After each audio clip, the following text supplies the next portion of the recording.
नमस्कार दोस्तों, बहुत बहुत स्वागत करता हूं आप सभी का आपके अपने चैनल बीकॉम कॉर्नर के ऊपर। और आज हम शुरू करने वाले हैं फाइनेंशियल मैनेजमेंट का एक और नया chapter dividend decision. One shot में मैं इसको कंप्लीट करा दूंगा।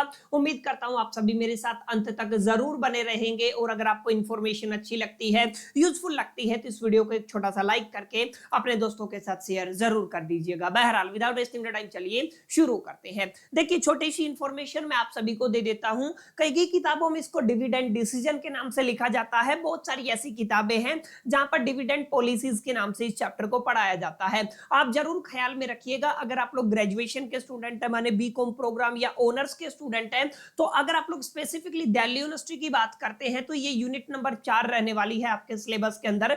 और यूनिट नंबर 4 के अंदर ये अकेला चैप्टर है जिसका वेटेज 18 नंबर का रहेगा आपके फाइनल एग्जामिनेशन के अंदर। अगर आप लोग ध्यान से देखेंगे तो करीब 12 नंबर का डायरेक्ट स्ट्रेट फॉरवर्ड आपको न्यूमेरिकल पूछा जाएगा, अलोंग विद 6 नंबर की थ्योरी पूछी जाएगी। आज की वन शॉट वीडियो के अंदर मैं आपको न केवल एक एक न्यूमेरिकल को कैसे सही अप्रोच से सोल्व करना है, तमाम फॉर्मूले, तमाम फंडामेंटल कॉन्सेप्ट को क्लियर कराऊंगा।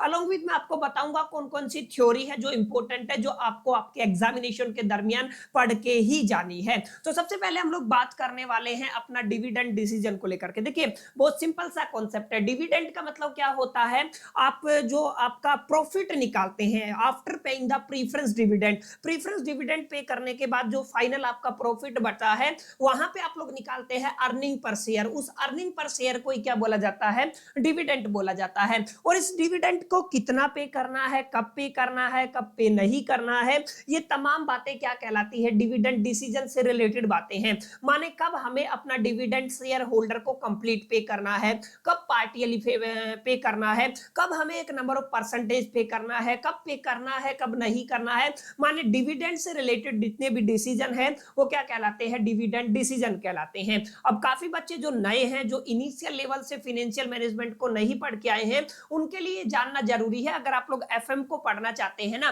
तो आपको एक चीज को बहुत अच्छे से अपने जहन में डाल लेना है, that is the income statement. याद रखिएगा किसकी बात कर रहा हूं मैं? आपके इनकम स्टेटमेंट की बात कर रहा हूं। इनकम स्टेटमेंट का फॉर्मेट आपको याद होना चाहिए, चाहे बात लीवरेज की हो, चाहे आपका कैपिटलाइजेशन की बात कर लीजिए, चाहे बात कर लीजिए कॉस्ट ऑफ इक्विटी की, चाहे आप लोग बात कर लीजिए डिविडेंड डिसीजन की। तमाम जितने भी चैप्टर आप लोग फाइनेंशियल मैनेजमेंट के अंदर पढ़ते हैं, माय डियर फ्रेंड्स, आप लोग मान के चलिएगा आपको इनकम स्टेटमेंट के फॉर्मेट के बिना सोल्व करना करीब करीब इम्पॉसिबल है। तो आज की वीडियो की शुरुआत हम इसी चीज से करने वाले हैं। सबसे पहले आपको क्या याद रखना है? सबसे पहले आपको पता होना चाहिए इनकम स्टेटमेंट का आपका फॉर्मेट क्या होता है। अगर मैं फॉर्मेट की बात करूं माय डियर फ्रेंड्स, तो फॉर्मेट बड़ा सिंपल सा है। अगर आप लोग थोड़ा सा भी ध्यान देंगे ना, तो फॉर्मेट बहुत आसानी से आप लोग बना पाएंगे। क्लियर? तो यहाँ पे क्या करना है, आपको थोड़ा सा सोच के समझ के एक्ट करना है और एक एक चीज को थोड़ा सा मेमोराइज जरूर करना है, क्योंकि चीजें याद करने वाली है।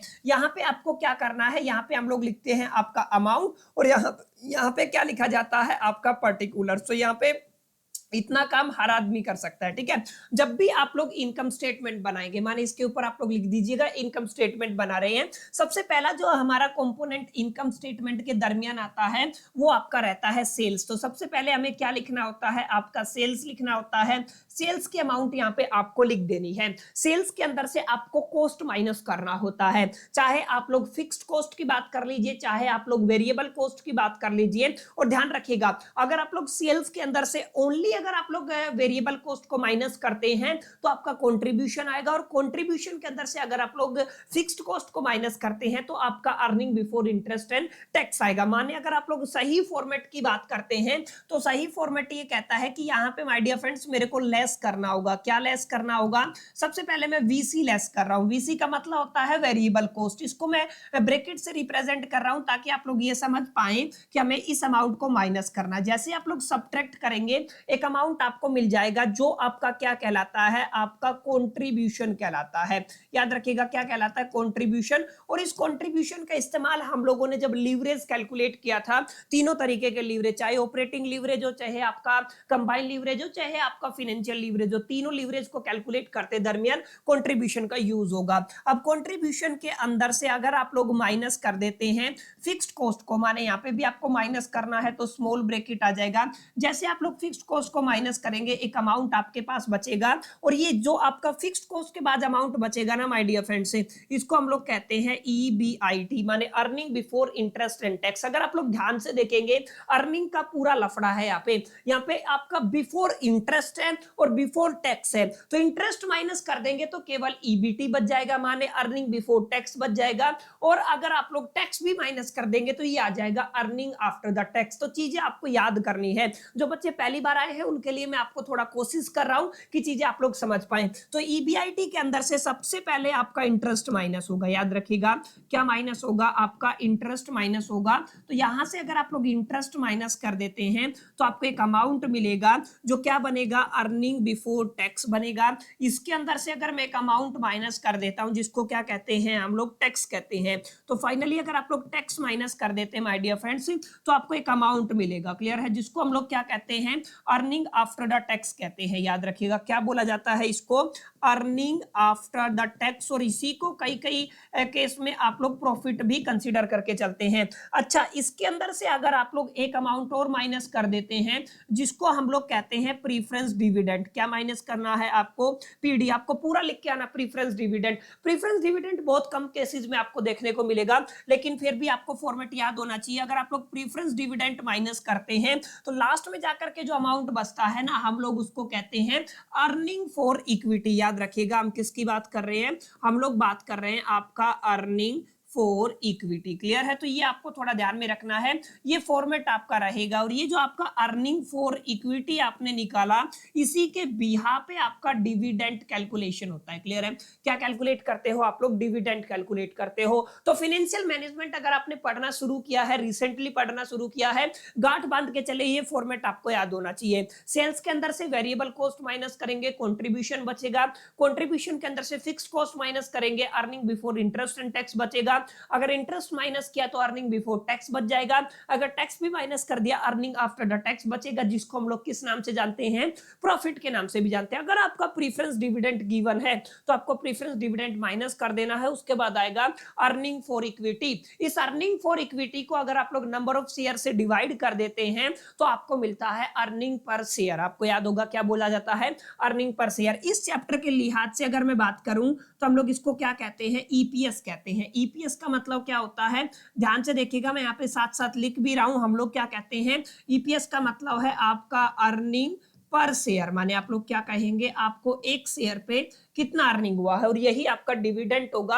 और कैसे कैलकुलेट करना है आपको, जो आपकी अर्निंग फॉर इक्विटी आया है, माने आप लोग क्या कहेंगे, आपने जो निकाला है अर्निंग फॉर इक्विटी, उस अर्निंग फॉर इक्विटी को माय डियर फ्रेंड्स हमें डिवाइड कर देना है नंबर ऑफ शेयर से। नंबर ऑफ इक्विटी शेयर लिख दीजिए या फिर आप लोग कह दीजिए नंबर ऑफ शेयर से। अगर आप लोग ऐसा कर पाए तो उस केस में आपको क्या मिल जाएगा, उस केस में आपको EPS मिल जाएगा, अर्निंग पर शेयर मिल जाएगा। और ये अर्निंग पर शेयर है ना, यही आपका क्या कहलाता है, डिविडेंड कहलाता है। अब यहाँ पे समझने वाली बात क्या है, समझने वाली बात ये है, एक एग्जांपल मैं आपको दे देता हूं ताकि बेटर समझ में आए। मान लीजिए मेरे पास अर्निंग है, टोटल अर्निंग की मैं बात कर रहा हूं, यानी कि लास्ट में जाके अगर आपने प्रीफरेंस डिविडेंड माइनस कर दिया तो अर्निंग फॉर इक्विटी मैंने मान लिया आपके पास कितना है, 10 लाख है, क्लियर। आपको कंसीडर करना है कितना है, 10 लाख है। और मैं अगर नंबर ऑफ इक्विटी शेयर की बात करता हूं तो मेरे पास मान लीजिए 1 लाख इक्विटी शेयर है, क्लियर है। कितना है आपका, 1 लाख इक्विटी शेयर। इन दोनों डेटा का इस्तेमाल करके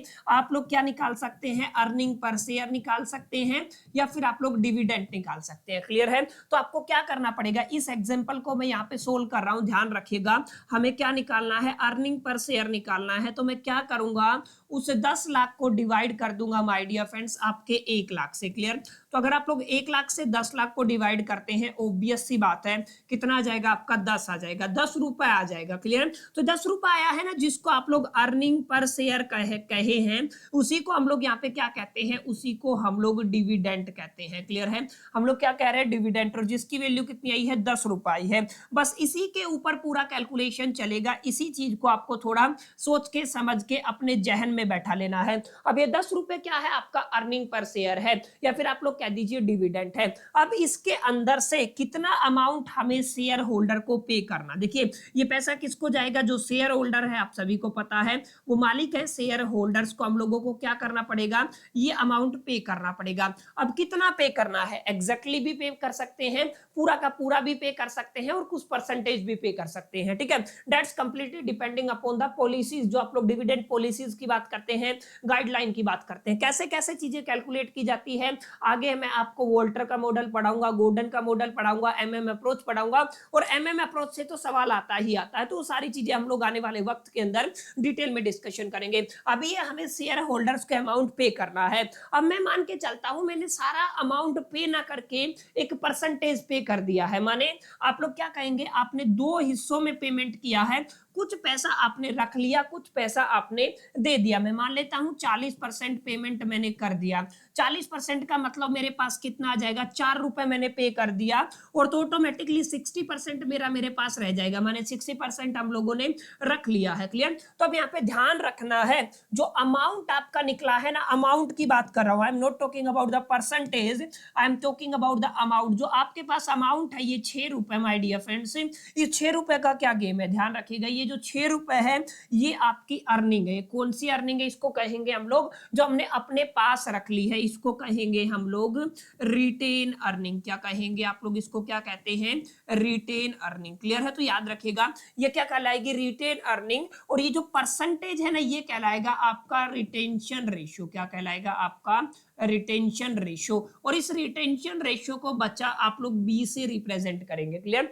रिटेंशन रेशियो को किससे रिप्रेजेंट किया जाएगा, बी से रिप्रेजेंट किया जाएगा। ऐसे ही ये जो आपने अमाउंट पे किया है, ये जो अमाउंट आपने पे किया है, 4 रुपए जो शेयर होल्डर को पे किए हैं ना, ये अमाउंट क्या कहलाएगा, दिस अमाउंट इज कॉल्ड पे आउट अमाउंट। क्या कहेंगे हम लोग इसको, पे आउट। ये क्या है, आपका पे आउट है। और ये जो आपका रेशियो है इसको आप लोग क्या बोल देंगे, पे आउट रेशियो बोल देंगे। क्लियर। तो आपको थोड़ा ध्यान में रखना है, what is the pay out ratio and what is the retention ratio. पे आउट रेशियो मतलब जो अमाउंट, जो डिविडेंड आपने पे कर दिया, ठीक है, उसको क्या कहेंगे, पे आउट रेशियो। और जो आपने अपने पास रख लिया उसको क्या कहेंगे हम लोग, रिटेंशन रेशियो। इन दोनों का इस्तेमाल करके न्यूमेरिकल सोल्व करेंगे। एक चीज और आप लोग जरूर ख्याल में रखिएगा, अगर आप लोग परसेंटेज की बात करते हैं तो मैं आपको एक बहुत बेसिक फॉर्मूला बता देता हूं। अगर आप लोग कहेंगे पे आउट रेशियो को अगर आप लोग लेते हैं अलोंग विद में, अगर आप लोग रिटेंशन रेशियो को लेते हैं, क्लियर है, तो इन दोनों रेशियो का सम कितना होगा, 100% होगा। बहुत ऑब्वियस बात है, हर एक बच्चा इस बात को समझता है कि भाई दोनों का सम कितना होगा, 100 होगा, क्योंकि एक 60 है तो दूसरा कितना हो जाएगा, 40% हो जाएगा। क्लियर। अगर एक 10 है तो दूसरा कितना हो जाएगा, 90% हो जाएगा। क्लियर। तो जब भी मैं पे आउट रेशियो की बात करूं आपके जहन में आ जाना चाहिए डिविडेंड का वो हिस्सा जो हमने पे कर दिया। और अगर मैं रिटेंशन की बात करता हूं तो आपको समझ में आना चाहिए डिविडेंड का वो हिस्सा जो हमने अपने पास रख लिया, शेयर होल्डर को पे नहीं किया है। क्लियर। तो बहुत बेसिक कैलकुलेशन मैंने आपको कराई कि क्या क्या चीजों का आपको यहाँ पे ख्याल रखना है। किन किन बातों का ख्याल रखना है आपको, एक तो इनकम स्टेटमेंट का फॉर्मेट आना चाहिए। क्या आना चाहिए माय डियर फ्रेंड्स, आपको फॉर्मेट बनाना आना चाहिए, जो मैंने आपको फिर से बना दिया है। और हर एक चैप्टर शुरू करता हूं तब मैं आपको सिखाता हूं, ठीक है। आपको पता होना चाहिए अर्निंग फॉर इक्विटी कैसे निकाला जाता है, अर्निंग फॉर इक्विटी से कैसे आप लोग अर्निंग पर शेयर निकालते हो, और जो अर्निंग पर शेयर होता है ना वही आपका क्या होता है, डिविडेंड। इसको पे करने के अलग अलग तरीके हैं। क्लियर। तो ये आपको थोड़ा ध्यान में रखना है। अब काफी बच्चों के सवाल दिमाग में आ रहा होगा कि कोई भी कंपनी सर इस अर्निंग को रिटेन क्यों करती है, माने ये डिविडेंड है, एक्स्ट्रा प्रॉफिट है, ये हमें शेयर होल्डर को पे कर देना चाहिए, लेकिन हम अपने पास क्यों रखते। देखिए क्या हुआ, लेट अस कंसीडर की कंपनी का नाम है XYZ लिमिटेड। उस XYZ लिमिटेड कंपनी को एक्सपेंशन करना है, एक्सपेंशन का मतलब मल्टीपल ब्रांच पे शिफ्ट होना है, तो उसको 5 लाख रुपए फंड की जरूरत है। तो आप लोग ये मान के चलिएगा वो जो 5 लाख रुपए, उसके पास दो ऑप्शन है, या तो वो लोन ले ले या फिर जो उनको प्रॉफिट हुआ है उसी को री इन्वेस्ट कर दे। तो अगर आप लोग ध्यान से देखेंगे, अगर आपने लोन ले लिया और लोन लेंगे तो ध्यान देखिए यहाँ पे इंटरेस्ट जो आपको देना पड़ेगा, ये इंटरेस्ट इंक्रीज हो जाएगा। और इंटरेस्ट अगर इंक्रीज हुआ ना तो ये आपका अर्निंग फॉर इक्विटी डिक्रीज होगा।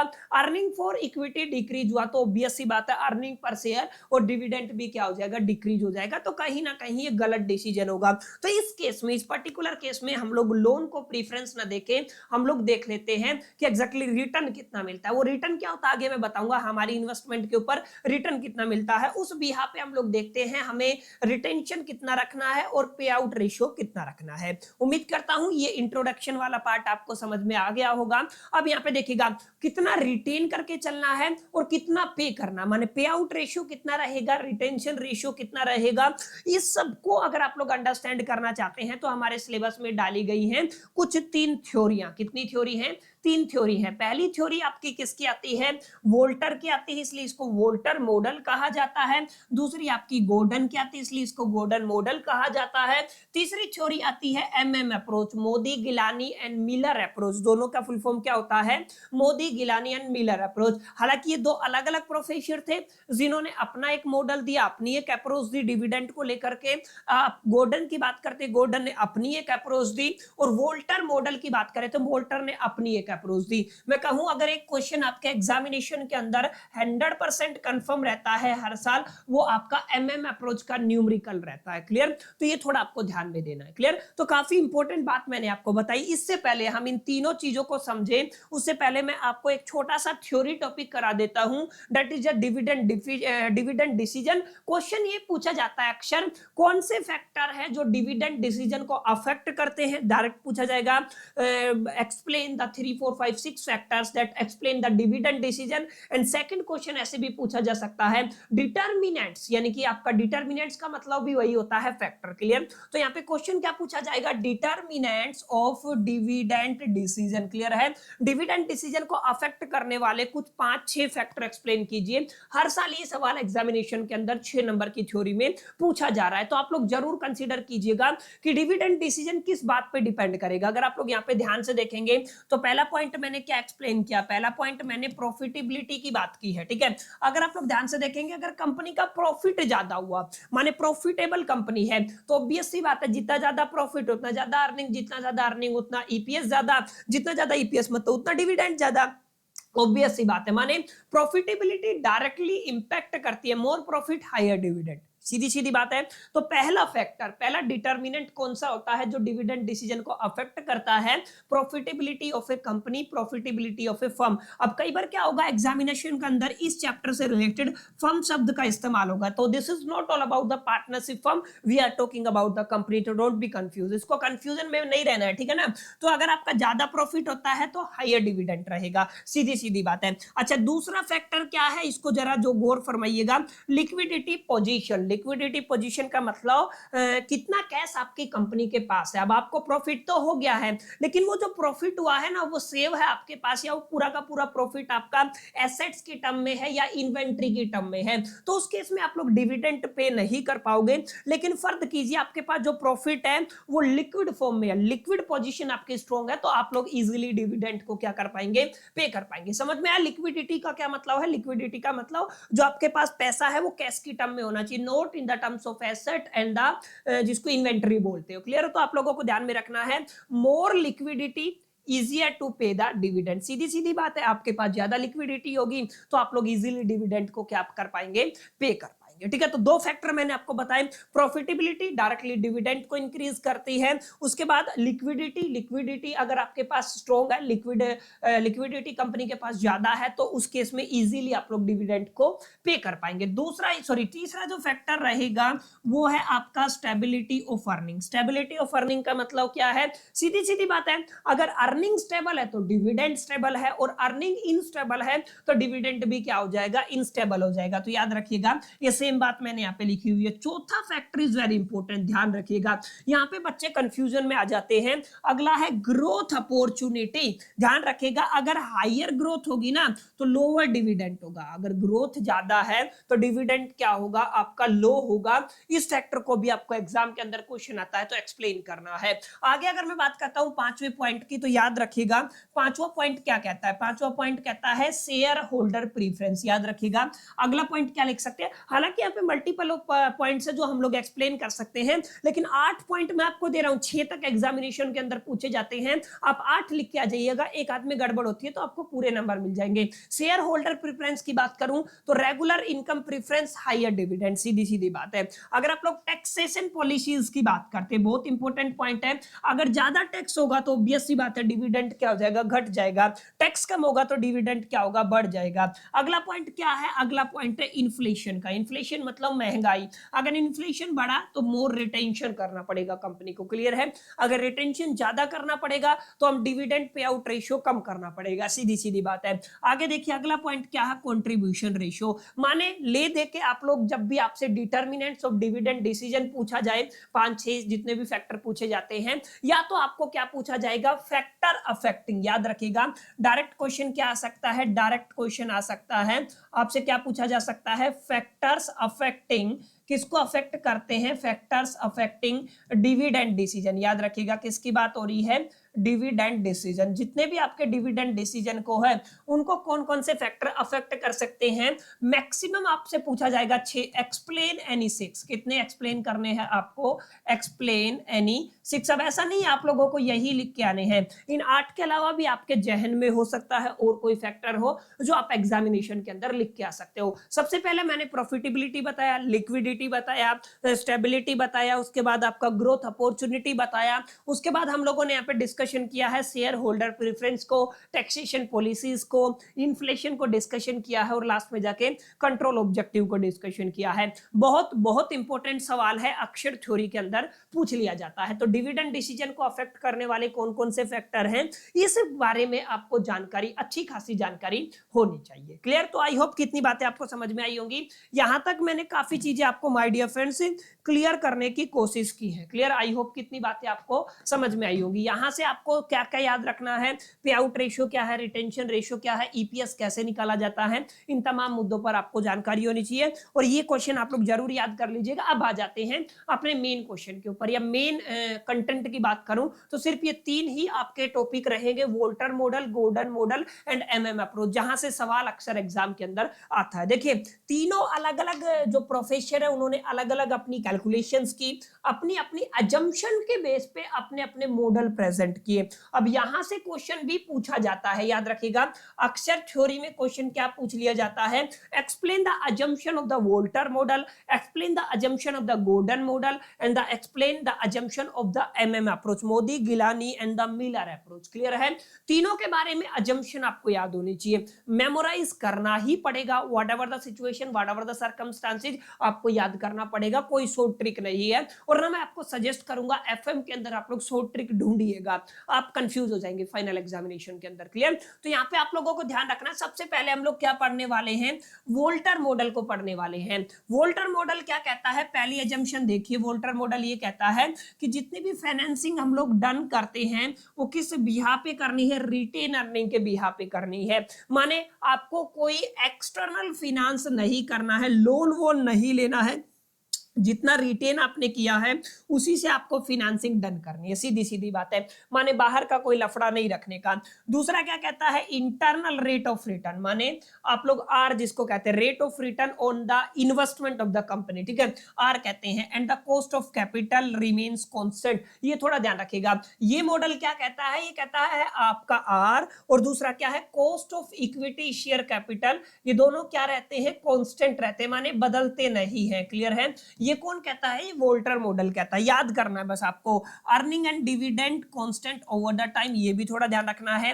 अर्निंग और डिविडेंड क्या होते हैं, ओवर द टाइम कांस्टेंट होते हैं। और फर्म की लाइफ कितनी मान के चल रहा है, इनफाइनाइट मान के चल रहा है। No exchange in the risk and the tax, याद रखिएगा यहाँ पे कोई भी रिस्क और कोई भी रिस्क और टैक्स के अंदर कोई चेंज नहीं होता है। कुछ अजम्पशन है जो आपको मान के चलनी है, किस केस में, वोल्टर मॉडल के केस में। यहाँ पे पढ़ाने वाली कुछ बात नहीं है, आपको सिर्फ सिर्फ याद करना है। ऐसे अगर आप लोग गोर्डन की बात करते हैं, गोर्डन ने क्या कहा, गोर्डन ने भी सेम पॉइंट रखा, एक्सटर्नल फाइनेंसिंग नहीं करना है, आपको रिटेन अर्निंग के बेस पे ही फाइनेंसिंग डन करनी है। ये पहला पॉइंट गोर्डन ने भी कहा, ठीक है। इसने क्या कहा, इसने कहा constant R and the cost of capital, same बात जो आर और cost of capital, cost of equity share capital के केस में किसने कही थी, आपके वोल्टर ने कही थी, सेम बात किसने कही है, गोर्डन ने कही है, क्लियर। उसके बाद from has a perpetual life, same बात है, इनफाइनाइट लाइफ लेके चले थे ना, यहाँ पे क्या लिख दिया, बस परपेचुअल लाइफ, क्लियर है। आगे देखिए जो आपका रिटेंशन रेशियो है वो क्या रहेगा, कांस्टेंट रहेगा, ये एक नया पॉइंट है। यहाँ पे इसने क्या कहा, रिटेंशन रेशियो क्या रहेगा, आपका कांस्टेंट रहेगा, और कॉस्ट ऑफ कैपिटल माने K E is greater than the B R, ये काफी इंपॉर्टेंट पॉइंट है। अगर आप लोग वोल्टर मॉडल लगाना चाहते हैं ना, तो आपको cost of equity share capital निकालना है, और ये बड़ा होना चाहिए ग्रोथ फैक्टर से। अभी मैं आपको जब प्रैक्टिकल क्वेश्चन कराऊंगा, न्यूमेरिकल्स कराऊंगा, तब आपको बेटर वे में समझ में आएगा कि के ई इज ग्रेटर देन जी का क्या मतलब होता है, और आपको चेक करना पड़ेगा। अगर आप लोग चेक करेंगे तभी क्वेश्चन की तरफ अप्रोच कर पाएंगे। आगे देखिए, आगे क्या है आपका एमएम अप्रोच है। एमएम की भी अपनी अप्रोच थी और अपने अजम्पशन थे। एमएम ने एक नई बात क्या कही, इसने कहा हमें अपनाना है परफेक्ट कैपिटल मार्केट, माने कोई टैक्स नहीं, कोई ट्रांजैक्शन कॉस्ट नहीं, कोई फ्लोटेशन कॉस्ट नहीं, परफेक्ट मार्केट कैपिटल। या कैपिटल मार्केट का क्या मतलब है एमएम अप्रोच के according, no taxes, no transaction cost, no flotation cost, that's it, clear. अगर आगे अगर आप लोग देखते हैं, इन्वेस्टर्स आर रेशनल, क्या मान के चलता है एमएम अप्रोच की, इन्वेस्टर रेशनल होते हैं और एक तरीके से आइडेंटिकल सेम तरीके से बिहेव करते हैं। नो टैक्सेस और a same tax rate on the dividend and the capital gain, capital gain और डिविडेंड के ऊपर सेम टैक्स रहेगा या नो टैक्स रहेगा, क्लियर है। आगे देखिए, investment decision are fixed and known, ये भी जरूरी पॉइंट है। इन्वेस्टमेंट डिसीजन कैसा रहेगा, फिक्स्ड रहेगा और नोन रहेगा। Risk and return remains constant, this is very very important, कि यहाँ पे क्या कहता है एमएम अप्रोच, रिस्क की बात कर लीजिए चाहे आप लोग रिटर्न की बात कर लीजिए, दोनों क्या रहेंगे, कांस्टेंट रहेंगे। Firm cost of capital is unaffected, ध्यान रखिएगा, फर्म की जो कॉस्ट ऑफ कैपिटल है वो डिविडेंड पॉलिसीज की वजह से अफेक्ट नहीं होती है। तो कुछ पॉइंट है, कुछ देखिए, ये आपका इकलौती ऐसी स्लाइड है जो मैंने आपको याद करने के लिए बोली है, इसके अलावा कुछ याद करने की जरूरत नहीं है, सब मैं आपको आज के वन शॉट लेक्चर के अंदर बहुत डिटेल में पढ़ा दूंगा। आप जस्ट रिवीजन मार लेंगे तो एक एक बात आपके ध्यान में आ जाएगी, एक एक न्यूमेरिकल को आप लोग बना पाएंगे। लेकिन ये एक ऐसी स्लाइड है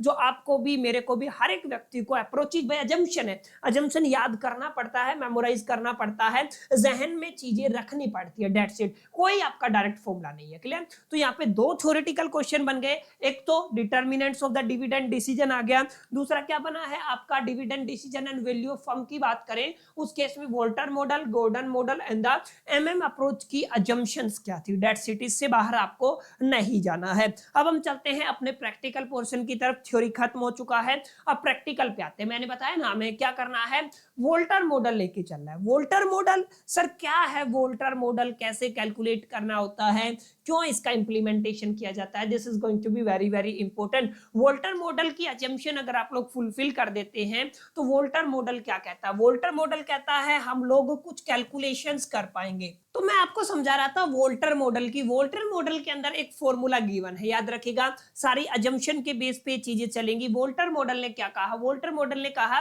कि आप लोग फॉर्मूला अप्लाई कर सकते हैं। इसने कहा P is equal to the, आपको डिविडेंड लेना है, उसको के ई से डिवाइड कर देना है, आपको आर लेना है, उसको के ई से डिवाइड कर देना है, ई के अंदर से डी माइनस करके इससे मल्टीप्लाई करा देना है, और हमें किससे डिवाइड कर देना है, के ई से डिवाइड कर देना है, क्लियर। ये बहुत बेसिक फॉर्मूला है जो किसने दिया था, वोल्टर ने दिया था, क्लियर। अब आप सभी कह रहे होंगे कि सर ये क्या पी है, क्या डी है, क्या ए ई है, ये सब चीजें आप लोग ध्यान से देखेंगे तो इन सब का अपना एक बहुत बेसिक मीनिंग है। बेसिक मीनिंग क्या है, अगर आप लोग ध्यान से देखेंगे पी का क्या मतलब है, पी का मीनिंग बिल्कुल सिंपल है, आप लोगों को मार्केट प्राइस पे आपको इक्विटी शेयर कैपिटल की वैल्यू निकालनी है। माने आप सिंपल क्या कह सकते हैं, market price of a equity share, ठीक है। अगर आप लोग पी का मतलब निकालना चाहते हैं तो आप लोग क्या निकालेंगे, आप लोग निकालेंगे मार्केट प्राइस, किसकी बात हो रही है, इक्विटी शेयर की, market price of equity share, clear. तो ये आपको याद रखना है, आपका जो इक्विटी शेयर है उसका मार्केट प्राइस अगर आपको निकालना है तो पी से निकालेंगे,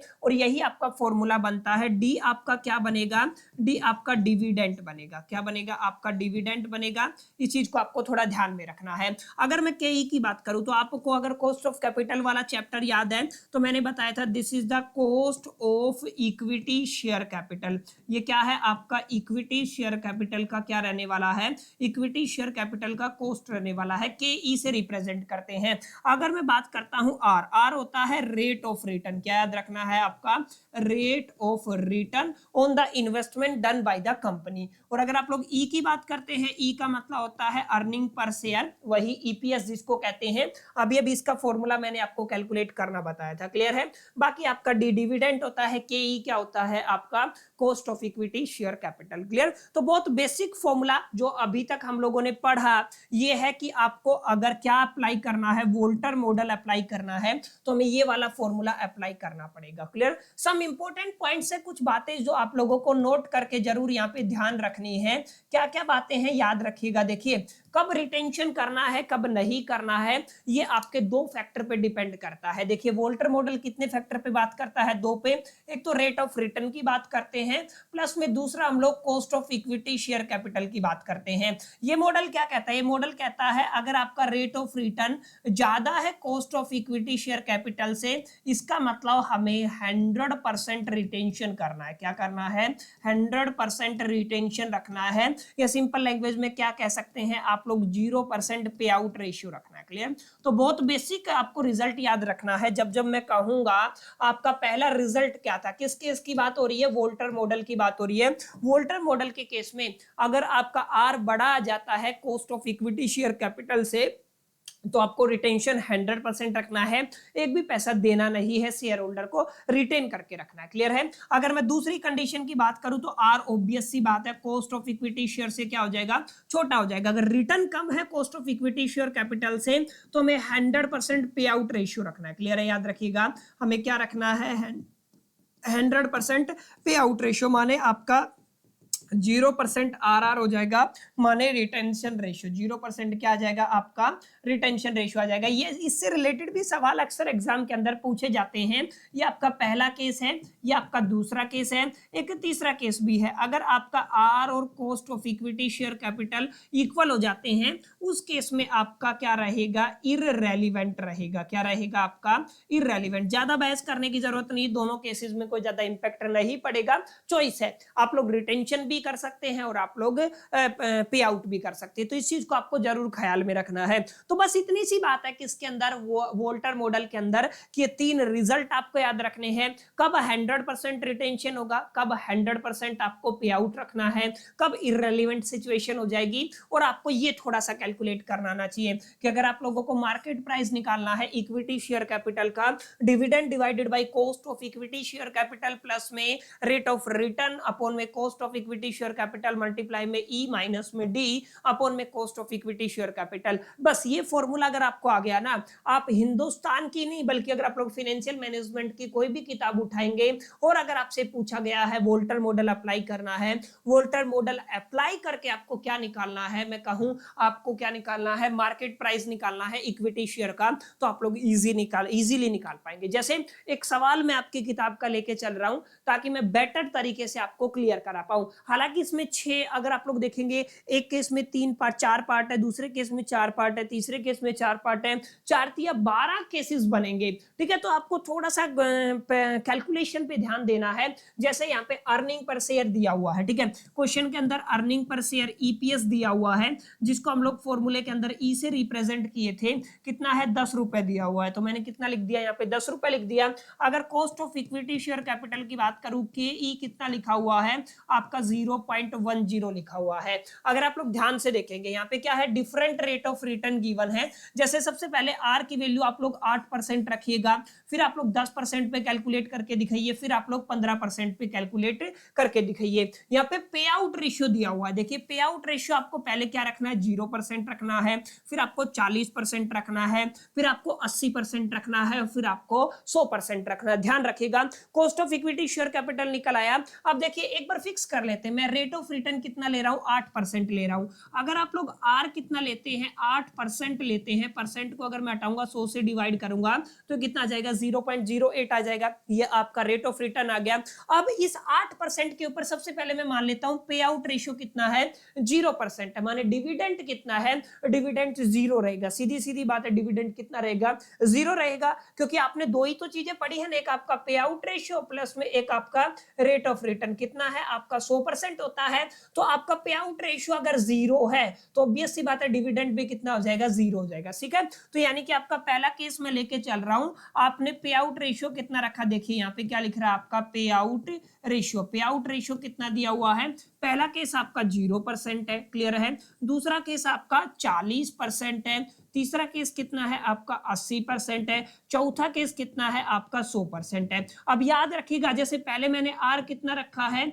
8% रखा है, फिर ये चारों कैलकुलेशन आपको 10% पे भी करनी है, चारों कैलकुलेशन आपको किस पे करनी है 15% पे भी करनी है, ठीक है। तो सबसे पहले वाला केस लेके चलता हूं, एट आर इज इक्वल या pay out ratio dividend is equal to the 0, तो अगर मैं ये वाला केस लेके चलता हूं तो डिविडेंड की वैल्यू कितनी हो जाएगी 0 हो जाएगी, क्लियर है। अगर आप लोग 40% रखते, देखिए ईपीएस कितना है 10 रुपए, 10 रुपए का 40% डिविडेंड कितना हो गया 4 रुपए, तो डी की वैल्यू कितनी आ जाएगी 4 आ जाएगी। ऐसे 80% का मतलब डी की वैल्यू कितनी आ जाएगी 8 आ जाएगी, 100% का मतलब आपकी डी की वैल्यू कितनी आ जाएगी 100 आ जाएगी, सॉरी यानी कि 10 आ जाएगी, 100% मतलब पूरा का पूरा ईपीएस, ठीक है। अगर आप लोग वोल्टर मॉडल की बात करते हैं और वोल्टर मॉडल अप्लाई करते हैं तो फॉर्मूला क्या कहता है, P is equal to the D divided by cost of equity share capital plus में R divided by cost of equity share capital E minus में D और अपॉन में कितना आ जाएगा cost of equity share capital, clear है। अब यहाँ पे क्या करना है, डी डिविडेंड कितना है 0 है, अपॉन में cost of equity share capital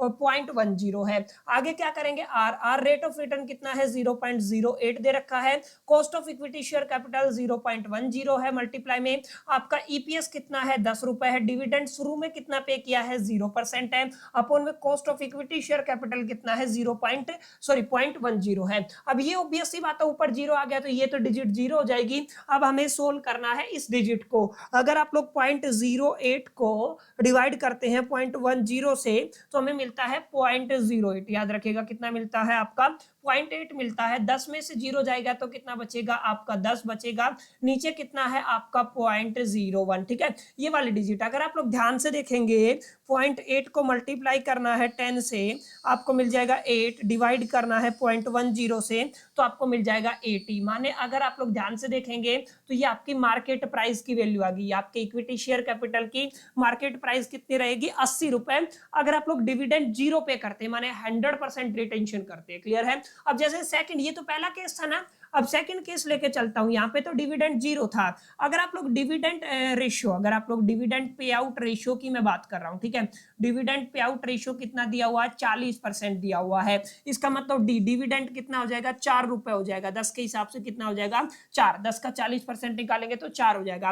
वापिस से पी का फॉर्मूला लगाइए, पी का फॉर्मूला क्या कहता है, dividend divided by cost of equity share plus में आर अपॉन में cost of equity share by multiply में ई माइनस में डी अपॉन में कितना आ जाएगा cost of equity share capital. अब क्या करना, डिविडेंड आपका 4 रुपए है, ठीक है, cost of equity share capital 0.10 है, प्लस में आर कितना है 0.08 है जो आपको गिवन है, ठीक है, अपॉन में 0.10 आपका कॉस्ट ऑफ इक्विटी शेयर है, आपका 10 रुपए अर्निंग पर शेयर है, डिविडेंड कितना पे किया 4 पे किया है, अपॉन में कितना आ जाएगा 0.10। बस यहाँ से आप लोग पी की वैल्यू निकाल पाएंगे, क्या निकालेंगे पी की वैल्यू, हम लोगों ने 4 को अगर 0.10 से 40 हो जाएगा, ठीक है, अगर जहां तक मेरे को याद है ये आपका 48 हो जाएगा, माने कितना आ जाएगा 88 आ जाएगा, माने आप लोग क्या कह सकते हैं पी की वैल्यू यहाँ पे कितनी आ गई है 88 आ गई है। तो ध्यान से देखिएगा यहाँ पे आपका, अगर आपने डिविडेंड 40% पे किया यानी कि आपने केवल और केवल रिटेंशन कितना रखा, रिटेंशन आप लोगों ने 60% रखा, यहाँ पे तो 100% रिटेंशन था तो आपकी मार्केट प्राइस केवल 80 रुपए थी, ठीक है, अगर आपने केवल 40% डिविडेंड पे किया तो कितना हो गया 88 हो गया है, क्लियर। एक बार मैं इसको थोड़ा सा क्रॉस वेरीफाई कर लेता हूँ, 0.08 को डिवाइड करना है 0.10 से आपको मिलेगा 0.8, ठीक है, इसको मल्टीप्लाई अगर मैं करना चाहूँ तो कितना 10 में से 4 गया तो कितना बचेगा 6, ये आपको मिलेगा 4.8, अगर मैं इसको डिवाइड करता हूँ 0.10 से तो ये मिलेगा आपको 48, एग्जैक्ट सही है, बिल्कुल ओके है। क्लियर। तो सेकंड केस था। आई होप कितनी बातें आपको समझ में आई होंगी, कैसे मैंने इस क्वेश्चन को सही से एक तरीके से सोल्व किया है। क्लियर। तो ये आपका कौन सा पार्ट था, सेकंड पार्ट था। ऐसे ही ये पहला पार्ट, ऐसे ही दूसरा पार्ट, फिर हमें कितने पे करना पड़ेगा, 80% पे करना पड़ेगा। अब अगर आप लोग इसको 80% पे करना चाहते हैं, एक मिनट मैं इसका अगर मैं डुप्लीकेट ले लूं, ठीक है। अब यहाँ पे देखिएगा, मेरी बात ध्यान से समझिएगा, इस सारी को मैं यहाँ से मिटा देता हूँ, इस केस को मैं क्या कर देता हूँ, मिटा देता हूँ। पार्ट 1 तो और सेकंड तो मैंने सोल्व करा ही दिया आपको, पार्ट 1 और सेकंड जैसे यहाँ पे हम लोगों ने सोल्व किया। अब देखिए पार्ट नंबर 3 के अंदर क्या करना, पार्ट नंबर 3 के अंदर मेरे को लेके चलना है आपका डिविडेंड पेमेंट रेशियो कितना दिया हुआ है, डिविडेंड पेमेंट रेशियो आपका 80% दिया हुआ है। ध्यान रखिएगा कितना दिया हुआ है, 80% दिया हुआ है। माने डिविडेंड अगर 10 का 80% कितना आ जाएगा, 8 रुपए हो जाएगा। हम अप्लाई कर देते हैं आपका फॉर्मूला वोल्टर मॉडल के according, P is equal to the dividend divided by cost of equity share plus में आपका R अपॉन में cost of equity share multiply में E माइनस में D अपॉन में क्या आ जाएगा, cost of equity share capital. Simple. अब यहाँ पे क्या करना, डिविडेंड की वैल्यू कितनी है, 8 रुपए, cost of equity share capital की 0.10 है, प्लस में R कितना है 0.08 है, डिवाइड करना है 10 से कितना है 0.10, ठीक है ना। कितना जाएगा 0.10, यहाँ पे दे रखा है ना 0.10। आगे कितना है आपका इक्विटी शेयर कैपिटल, ईपीएस कितना था 10 था, 8 रुपए डिविडेंड का पे कर रहे हो, डिवाइड कितने से करना है 0.10 से, ठीक है। 8 ये कितना हो जाएगा आपका 80 हो जाएगा। अब इसको सोल्व कर लीजिए, कितना आएगा आपका, देखिए आपको क्या करना, 0.08 को डिवाइड कर देना है 0.10 से, मल्टीप्लाई कर देना है 10 में से 8 गया तो 2 डिवाइड कर देना है आपको 0.10 से। क्लियर। तो हो जाएगा 16, कितना हो गया 16, तो ये कितना हो गया 96 हो गया। क्लियर है। तो ये की आगे पी की वैल्यू कितनी आ गई 96। तीसरे केस में पी की वैल्यू कितनी आई 96, माने आपका मार्केट प्राइस आपके इक्विटी शेयर का और भी बढ़ गया है। क्लियर। अगर मैं लास्ट केस लेके चलूं, चौथा केस लेके चलूं, तो आपको कितना पर करना है, डिविडेंड पेमेंट रेशियो। अगर आप लोग ध्यान से देखेंगे तो dividend payment ratio is equal to the, आपको कितना रखना है 100% रखना। डिविडेंड अगर पूरा पे करना है तो डी की वैल्यू कितनी आ जाएगी, 10 आ जाएगी। फॉर्मूला क्या कहता है, P is equal to the D divided by cost of equity share, R upon में cost of equity share, E minus में डी डिवाइडेड बाई क्या आ जाएगा, cost of equity share. Dividend कितना है 10, कॉस्ट ऑफ इक्विटी शेयर ये आपका ये हो जाएगा, प्लस में आर कितना है 0.08 है, मल्टीप्लाई में 0.10 है, ई कितना है 10 है, और ये भी कितना है डिविडेंड भी 10 है, अपॉन में कितना है 0.10। ध्यान दीजिएगा 10 में से 10 गया तो 0, 0 की मल्टीप्लाई करेंगे तो तमाम टर्मिनोलॉजी कितनी हो जाएगी 0, ये 10 अपॉन में 0.10 बचेगा 100 हो जाएगा। माने यहाँ पे कितना आ गया आपका मार्केट प्राइस कितना आ गया 100 आ गया। तो आपके इक्विटी शेयर कैपिटल का मार्केट प्राइस कितना आ गया है 100 रुपए आ गया। क्लियर। तो ऐसे आपको कैलकुलेट करना है। ये केवल एक पार्ट सोल्व किया मैंने। ऐसे अब 8% के अलावा आप कितने पे सोल्व करेंगे, 10% पे सोल्व करेंगे। फिर आपको 4 केस बनाने हैं ऐसे ही, फिर आपको 15 पे कितने केस बनाने हैं, 4 केस बनाने हैं। हालांकि यहाँ पे लिखा नहीं हुआ, अगर लिखा नहीं हुआ तो आप लोग कोई भी मॉडल का इस्तेमाल कर सकते हैं। कई बार एग्जामिनेशन के अंदर डायरेक्ट बोलता है इस मॉडल का इस्तेमाल करो और आपको क्वेश्चन को सोल्व करना है। समझ में आया। बहुत बेसिक कैलकुलेशन बच्चा मैंने आपको बताई कैसे वोल्टर मॉडल का इंप्लीमेंटेशन किया जाता है। क्लियर। तो वोल्टर मॉडल आई होप कि आपको समझ में आया होगा वोल्टर मॉडल का क्या मीनिंग है।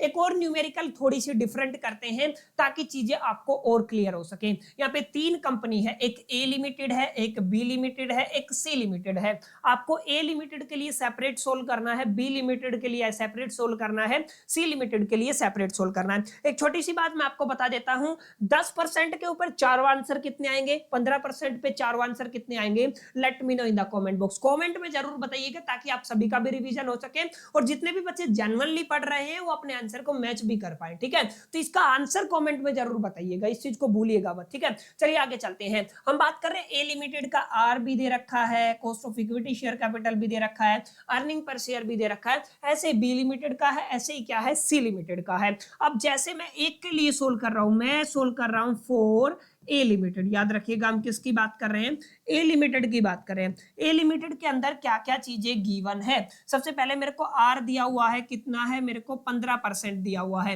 मैं परसेंटेज हटा करके इसको 0.15 लिख सकता हूं, 100 से डिवाइड कर देंगे। मेरे को कॉस्ट ऑफ इक्विटी शेयर कितना दिया हुआ है, मेरे को 10% दिया हुआ है, तो सेम आ जाएगा 0.10 आ जाएगा। ओके, या 1 ही कह सकते हो। ठीक है। अगर आप लोग ई की बात करते हैं, ईपीएस की बात करते हैं तो ₹8 दिया हुआ है। क्लियर है। आगे देखिए क्या है, आगे है calculate the value of of equity share, किसकी बात हो रही है, इक्विटी शेयर की बात हो रही है। और यहाँ पे कौन सा मॉडल लगाना है, वोल्टर मॉडल लगाना। मैं कलर चेंज कर लेता हूं ताकि चीजें देखिए, इक्विटी शेयर कैलकुलेट करना है, वोल्टर मॉडल लगाना है। और यहाँ पे डीपी रेशियो दिया हुआ है, डिविडेंड पेमेंट रेशियो दिया हुआ है, अलग अलग डिविडेंड पेमेंट रेशियो है। देखिए सबसे पहला डीपी रेशियो, यानी कि मैं इसको कह देता हूं डीपी रेशियो। डीपी रेशियो कितना दिया हुआ है, पहले आपका 25% दिया हुआ है, ठीक है। पहले केस में कितना 25, फिर 50, फिर 75, फिर आपको कितना लेना है 50% लेना है, फिर आपको कितना लेना है 75% लेना है। क्लियर। अब यहाँ पे देखिए अगर आपने 25% डीपी रेशियो रखा तो डी कितना हो जाएगा, बताइए चले मेरे को, डी कितना हो जाएगा, ऑब्वियस सी बात है। डिविडेंड कितना हो जाएगा, 25% अगर आप लोग लेते हैं, कितने का लेना है आपको, 8 रुपए का। 8 रुपए का 50% 4 रुपए, 4 का 50% 2 रुपए, माने डिविडेंड की वैल्यू कितनी आ जाएगी, 2 रुपए आ जाएगी। क्लियर। और अगर आप लोग यहाँ पे 50% की बात करते हैं तो डिविडेंड आप 8 रुपए का 50% कितना होता है, 4 रुपए। और ऐसे अगर आप लोग 75% की बात करते हैं, 75% का डिविडेंड अगर आप लोग निकालेंगे 6 रुपए हो जाएगा। बात समझ में आई कि नहीं आई। देखिए टोटल अर्निंग कितना है, 8 रुपए है। 8 रुपए का 25% 2 रुपए आपने पे किया, डिविडेंड पे किया ना 25%, 2 रुपए पे कर दिया। 50% में तो 4 रुपए पे कर दिया, और 75% में तो 6 रुपए पे कर दिया, ठीक है। अब यहाँ पे समझिएगा, ये आपका कंपाइल करके एक क्वेश्चन बन गया है ए लिमिटेड के लिए। 3 पार्ट निकलेंगे, ऐसे आप लोग बी लिमिटेड के लिए, ऐसे ही आप लोग सी लिमिटेड के लिए। और इसी तरीके के सवाल एग्जाम के अंदर आते हैं, तभी आपको 12-12 नंबर मिलेंगे, ऐसे ही आपको 12 नंबर नहीं मिलने वाले। चलिए सोल्व करते हैं फटाफट से, ताकि आप लोगों को थोड़ा कॉन्फिडेंस है। आप मेरे को बताते जाइएगा हम किसके लिए सोल्व कर रहे हैं। हम लोग डीपी रेशियो 25% रखते हैं, ठीक है। और पहला पार्ट हम लोग सोल्व कर रहे हैं। फॉर्मूला क्या कहता है, P is equal to the, मैं थोड़ा सा इसका थिकनेस कम कर लेता हूं। ओके, पी क्या कहता है, P is equal to the dividend upon में cost of equity share, plus में R अपॉन में cost of equity share, E minus में डिविडेंड अपॉन में कितना आ जाएगा, cost of equity share. Just put the value. पहले केस में डिविडेंड 2 रुपए है, कॉस्ट ऑफ इक्विटी शेयर 0.1 है, या 10 लिख दीजिए, what ever you can write. R कितना है आपका 0.15 है, ठीक है। तो कितना है 0.15 है, डिवाइड में कितना है, कॉस्ट ऑफ इक्विटी शेयर 10 है, मल्टीप्लाई में अर्निंग कितना है 8 रुपए का है, पे कितना किया है 2 रुपए, कॉस्ट ऑफ इक्विटी शेयर कितना है 10 है। बस इसको क्या करना माय डियर फ्रेंड्स, आपको सोल्व करना। माने पी की अगर आप लोग वैल्यू निकालना चाहते हैं, तो अगर आप लोग 2 को 0.10 से डिवाइड करेंगे तो 20 हो जाएगा। प्लस में अब आगे देखिएगा, आपको 0.15 को डिवाइड करना है 0.10 से, मल्टीप्लाई करना है 8 में से 2 गए तो 6 से, और डिवाइड कर देना है 0.10 से, तो आपका बनेगा 90। कितना बनेगा 90, तो कितना आ गया 110। कितना आ गया आपका 110। ये आपका इक्विटी शेयर कैपिटल का मार्केट प्राइस है। क्लियर। कब, जब आपने डिविडेंड कितना पे किया है, डिविडेंड आपने 25% पे किया है, ठीक है। अगर आप लोग ध्यान से देखेंगे अगला केस क्या है, अगला केस आपने डिविडेंड पेमेंट रेशियो कितना रखा है, 50% रखा है। कितना रखा है 50%, माने डिविडेंड कितना दिया है 4 रुपए पे किया है, डी कितना पे किया है आपने 4 रुपए पे किया। कैसे सोल्व करेंगे, फॉर्मूला लगाएंगे। जस्ट इसको मैं थोड़ा सा कलर चेंज कर लेता हूं ताकि आंसर आपको अलग से दिखे। P is equal to the dividend upon में cost of equity share, plus में R अपॉन में cost of equity share, multiply में आपका क्या हो जाएगा E माइनस में D, और अपॉन में कितना आ जाएगा cost of equity share capital, ठीक है। डिविडेंड कितना पे किया 4, आपका KE कितना है 0.10 है, प्लस में अगर आप लोग R की बात करते हैं 0.15 अपॉन में 0.10, और मल्टीप्लाई में कितना हो जाएगा, देखिए आपका टोटल प्राइस 8 है, 4 आप लोग पे कर रहे हैं, अपॉन में कितना जाएगा 0.10 हो जाएगा। बस सोल्व करना है इसको। देखिए ये कितना है आपका, थोड़ा सा ऊपर ले लेता हूं मैं इसको, जगह कम है, ठीक है। P is equal to the, ये होगा आपका 40, प्लस में अगर आप लोग इसको सोल्व करते हैं तो कितना आएगा, देखिए 0.15 को डिवाइड करना है 0.10 से, मल्टीप्लाई करना है 8 में से 4 गया तो 4, और डिवाइड कर देना है 0.10 से, ये बनेगा 60 रुपए। क्लियर। कितना बनेगा 60 रुपए, तो कितना आ गया 60 प्लस 40 100 आ गया। तो पी की वैल्यू कितनी आ गई है 100। तो इस केस में अगर आप लोग डिविडेंड कितना पे करते हैं, अगर आप लोग डिविडेंड रेशियो रखते हैं माय डियर फ्रेंड्स कितना 50%, तो आपकी मार्केट प्राइस 110 से घट करके कितनी आ गई 100 रुपए आ गई है। क्लियर। अब अगला केस क्या लेके चलते हैं, अगला केस लेके चलते हैं। अगर आप लोग डिविडेंड पेमेंट रेशियो कितना रखते हैं, हम लोगों ने मान लिया हम लोग रखते हैं 75%, जो क्वेश्चन में गिवन है, माने डी कितना पे करना है 6 रुपए पे करना है। फॉर्मूला क्या कहता है, P is equal to the D upon में KE प्लस में आर अपॉन में के ई मल्टीप्लाई में ई माइनस में डी डिवाइडेड बाय कितना आ जाएगा cost of equity share capital. इतनी बार मैं फॉर्मूला बोल चुका हूं, आई थिंक आपको यहीं पे मेमोराइज हो गया होगा। क्लियर, चलिए आगे चलते हैं। यहाँ पे just put the values and find out the answer. ठीक है, डी कितना है आपका 6 है, अपॉन में 0.10 है, प्लस में 0.15 किसकी वैल्यू है, आर की है, 0.10 आपकी किसकी वैल्यू है, cost of equity share capital की। 8 रुपए कुल प्राइस है, 6 रुपए डिविडेंड देना है, 0.10 आ जाएगा। भाई ऑब्वियस सी बात है, ये कितना हो जाएगा 60 हो जाएगा। प्लस में अगर आप लोग ध्यान से देखेंगे तो 0.15 को डिवाइड करना है 0.10 से, 8 में से 6 गया तो 2 बचेगा, और आपको डिवाइड कर देना है इसको 0.10 से, तो आपका 30 आ जाएगा। क्लियर, तो कितना आ गया आपका 30 आ गया, तो कितना बनेगा 90 बनेगा। माने पी की वैल्यू कितनी आ गई है 90। माने जो आपका करंट मार्केट प्राइस है वो और भी क्या हो गया है, कम हो गया है, अगर आपने डिविडेंड पे किया है तो। ठीक है, तो ये आपको थोड़ा ध्यान में रखना है किस तरीके से कैलकुलेशन वोल्टन मॉडल के अकॉर्डिंग की जाती है। तो ये मैंने ए लिमिटेड के लिए किया। ए लिमिटेड के लिए मैंने 25% वाला केस समझाया, 50% वाला केस समझाया, 75% वाला केस समझाया। अगर आप लोग ये दोनों चीजें समझ गए ना तो आप लोग इजीली क्या कर पाएंगे, कैलकुलेट कर पाएंगे। बहुत आसान चीजें हैं। क्लियर, तो आपको थोड़ा जहन में रखना है, चीजों को सही अप्रोच से सोल्व करने की कोशिश करनी है। तो मेरे को नहीं लगता कि 12 नंबर कहीं आपके गए हैं। 12 प्लस में 6 18 नंबर। अगर आप लोग अच्छे से लेक्चर को अटेंड करते हैं तो 18 नंबर आपके हाथ में है। दैट्स डिपेंड अपॉन कि आप लोग कितना प्रैक्टिस करते हैं। ठीक है, तो आई होप कि दोनों न्यूमेरिकल्स को किस अप्रोच से सोल्व करना है, कैसे सोल्व करना है, बुनियादी तौर पे ये समझ आपको आ गई होगी। तो ये आपका वोल्टर मॉडल था। उम्मीद करता हूं वोल्टर मॉडल आपको क्लियर हो गया होगा। अगला मॉडल कौन सा माय डियर फ्रेंड्स, अगला मॉडल आपका आएगा गोल्डन मॉडल। क्लियर है, क्या आएगा आपका गोल्डन मॉडल। अब मैं कुछ बातें आपको बताऊंगा जिनका ख्याल आपको रखना है। ठीक है, गोल्डन मॉडल क्या कहता है, गोल्डन मॉडल कहता है कि मेरी जो अजम्पशन है वो तो हमें इंप्लीमेंट करनी ही करनी है, मेरी अजम्पशन के अलावा हमें एक कंडीशन भी चेक करनी है। माने गोल्डन मॉडल अगर आप लोग अप्लाई करना चाहते हैं तो इसकी अपनी एक क्या होती है, कंडीशन होती है।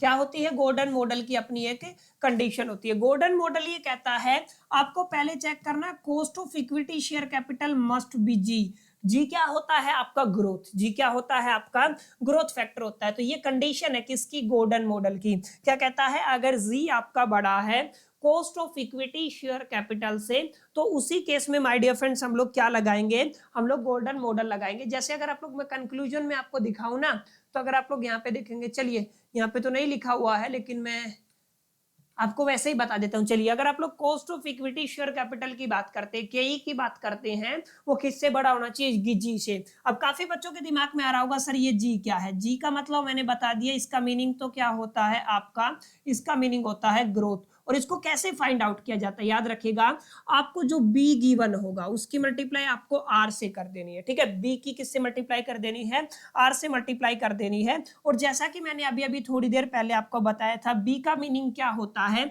बी का मीनिंग होता है आपका रिटेंशन रेशियो। अभी अभी करवाया था ना, क्या है आपका ये रिटेंशन रेशियो। क्लियर है, और जैसा कि मैंने आपको बताया था, आर का मतलब क्या है, रेट ऑफ रिटर्न।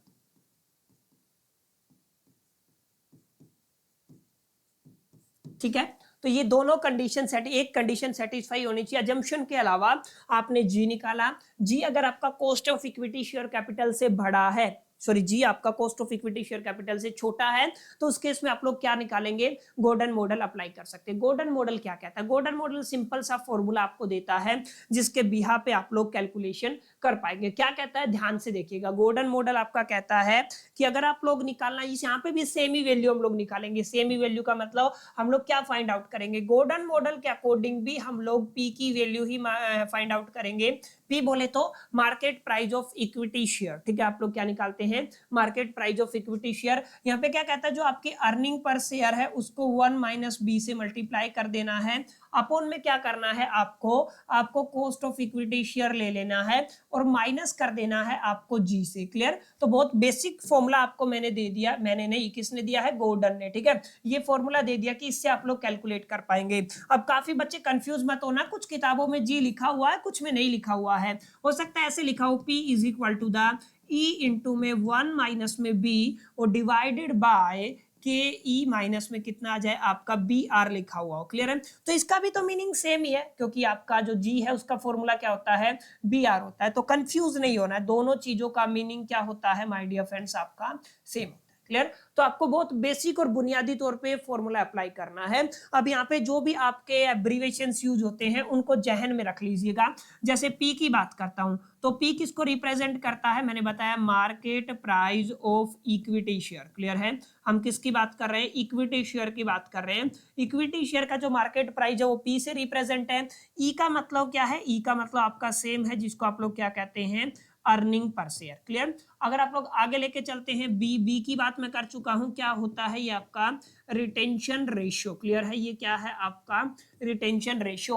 और आगे आपका के ई का मतलब क्या होता है, cost of equity share capital, cost of equity share capital. और अगर मैं जी की बात करता हूं, जी क्या होता है आपका ग्रोथ। क्लियर है? क्या होता है आपका ग्रोथ। ठीक है? GROWTS। ठीक है? और ग्रोथ का फॉर्मूला क्या बताया मैंने, इसको किससे रिप्रेजेंट कर सकते हैं, BR से। और R क्या होता है आप सभी को पता है, रेट ऑफ रिटर्न। क्या होता है आपका, रेट ऑफ रिटर्न। बस सिंपल सा फॉर्मूला है, इसको अप्लाई कीजिए आपका सॉल्यूशन हो जाएगा। क्लियर? आई होप कितनी बातें आपको समझ में आई होंगी। गोल्डन मॉडल कब अप्लाई करना है, क्या फॉर्मूला है, क्या कंडीशन है, क्या अजम्पशन है, तमाम बातों का ख्याल आपको रखना है। अगर आप लोग ये कर पाए तो इजीली आप लोग क्वेश्चन को टैकल कर पाएंगे। ठीक है? लेकिन यहाँ पे गोल्डन मॉडल लगेगा कि नहीं लगेगा, ये चीज कहां से पता चलेगी, यहां से के ई किससे बड़ा होना चाहिए, ग्रोथ फैक्टर से बड़ा होना चाहिए। क्लियर? कई केसेज में क्या होगा, के ई छोटा होगा ग्रोथ फैक्टर से तो नीचे नेगेटिव टर्म आ जाएगी, उस केस में हम लोग गोल्डन मॉडल नहीं लगाएंगे। एक न्यूमेरिकल लेते हैं जो अभी अभी मैंने आपको वोल्टर मॉडल से समझाई थी, अब हम इसको किससे करेंगे, हम लोग इसको सोल्व करने की कोशिश करते हैं आपके गोल्डन मॉडल से। ठीक है? देखिए क्या क्या गिवन है वो सारी चीजें लिख लीजिएगा। सेम आपका पैटर्न है, ई कितना गिवन है, अर्निंग पर शेयर आपको गिवन है ₹10 दिया हुआ है। ठीक है? तो मैं कितना लिख दूंगा, ₹10 लिख दूंगा। अगर आप लोग यहाँ पे ध्यान से देखेंगे तो आपका क्या है, कॉस्ट ऑफ इक्विटी शेयर कितना है, 0.10 है। अगर आप लोग और आगे चलेंगे तो आर पहले मैं 8% ले रहा हूँ। ठीक है? रेट ऑफ रिटर्न कितना है, 8% है, इसका मतलब 0.08 हो जाएगा। और आगे आपको देखिए आपको क्या दिया हुआ, पेमेंट रेशियो दिया हुआ है, यानी कि डिविडेंड पेमेंट रेशियो दिया, पे आउट रेशियो दिया हुआ। ठीक है? मैं यहाँ पे लिख ही देता हूँ सीधा, क्या दिया हुआ है आपका, पे आउट रेशियो। क्लियर है? क्या है आपका पे आउट रेशियो। तो पे आउट रेशियो कितना दिया हुआ है आपका, पहले केस में तो 0% है, पहले केस में कितना है आपका पे आउट रेशियो, सॉरी 0% है। तो मैं यहाँ पे कितना लिख देता हूँ आपका 0%, हटा देता हूँ इसको, और यहाँ पे कितना लिख देते हैं 0%। अगर आपका पे आउट रेशियो 0% है तो ऑब्वियस सी बात है आपका रिटेंशन रेशियो कितना होगा, रिटेंशन रेशियो आपका 100% होगा। क्लियर? रिटेंशन रेशियो कितना होगा, 100%। और अगर आप लोग रिटेंशन रेशियो की बात करते हैं तो कितना होगा, 100% होगा। इसको आपको ख्याल में रखना। ठीक है? तो 100% आ जाएगा। 100% को अगर आप लोग कैसे कैलकुलेट करते हैं, that's completely depending upon you. दूसरा केस देखिए, दूसरे केस में क्या है आपका रिटेंशन, सॉरी पे आउट रेशियो कितना है, सेकंड केस लिख रहा हूं। ठीक है? आपका क्या दिया हुआ है, आपका पे आउट रेशियो दिया हुआ है। पे आउट रेशियो कितना दिया हुआ है, 60% दिया हुआ है। ऑब्वियस, सॉरी 40, कितना दिया हुआ है, 40। तो आपका रिटेंशन रेशियो कितना आ जाएगा, रिटेंशन रेशियो आपका 60% आ जाएगा। क्लियर? रिटेंशन रेशियो कितना आ जाएगा, 60%। अगर मैं इसको कन्वर्ट करना चाहूँ, 60 को 100 से डिवाइड करेंगे तो 0.6 आ जाएगा। क्लियर? अगर मैं तीसरे केस की बात करता हूँ, यहाँ पे रिटेंशन रेशियो कितना है आपका, 80% है। अगर पे आउट रेशियो, तो रिटेंशन रेशियो कितना हो जाएगा, 20%। कितना हो जाएगा, 20%। 20% का मतलब हम लोग कह सकते हैं 0.2। ये बी की वैल्यू, किसकी वैल्यू है, बी की वैल्यू है। क्लियर है? तो आपको थोड़ा ध्यान में रखना इन चीजों को। अगर मैं यहाँ पे कहूँ, अगर आपका रिटेंशन रेशियो 100% है तो आपकी बी की वैल्यू कितनी होगी, 1 होगी। कितनी होगी आपकी, 1 होगी। क्लियर है? 100 को 100 से डिवाइड करेंगे तो कितना आ जाएगा, 1 आ जाएगा। भाई 100 है, परसेंटेज के नाम से डिवाइड करेंगे 100, तो आपका रिटेंशन रेशियो कितना आ गया, बी आ गया। ठीक है? तो ये आपकी बी की वैल्यू, जैसे यहाँ पे भी किसकी वैल्यू है, ये बी की वैल्यू है, ये भी किसकी वैल्यू है, बी की वैल्यू है। अब सबसे पहले हमें चेक करना है आपकी condition, cost of equity share is greater then, ये वाली कंडीशन चेक कर रही है। ठीक है? अब पहला केस में लेके चलता हूं। पहले केस में क्या है, cost of equity share capital हमारा कितना है आपका, गिवन है 0.10। और पहले केस में आपका जी कैसे निकालते हैं, आपका जी निकालते हैं बी मल्टीप्लाई बाय आर से। ठीक है? अब बी की वैल्यू पहले केस में कितनी है, 1 है। आप सभी ने देखा 100% रिटेंशन रेशियो मल्टीप्लाई में रेट ऑफ रिटर्न कितना गिवन है, अगर आप लोग देखेंगे 0.08, कितना आ गया, 0.08, तो ऑब्वियस सी बात है कितना आ जाएगा 0.08, और यहाँ पे क्लियर है ये आपका बड़ा है, माने के ई क्या है आपका बड़ा है किससे, जी से। तो पहले केस में हम लोग अप्लाई कर पाएंगे आपका गॉर्डन मॉडल। गॉर्डन मॉडल क्या कहता है, पी कैलकुलेट करना है तो आपको ई को मल्टीप्लाई करना है 1 माइनस बी से, डिवाइड कर देना है के ई माइनस में जी। क्लियर है, तो बहुत बेसिक बात है। ई की वैल्यू कितनी दी हुई है, ईपीएस अर्निंग कितनी है 10 रुपए है, मल्टीप्लाई में 1 माइनस में बी की वैल्यू कितनी दी हुई है 1 है, ओके, और अपॉन में कितना आ जाएगा के ई की वैल्यू कितनी है आपकी 0.10 है, माइनस में जी की वैल्यू कितनी है 0.08 है। अब ऊपर देखिए 10 मल्टीप्लाई में एक में से एक गया तो 0, अपॉन में नीचे समथिंग है तो टोटल कितना आ जाएगा 0। माने यहाँ पे अगर आप लोग ये केस लेके चलते हैं तो आपका जो मार्केट प्राइस कितना आएगा 0 आएगा, ठीक है।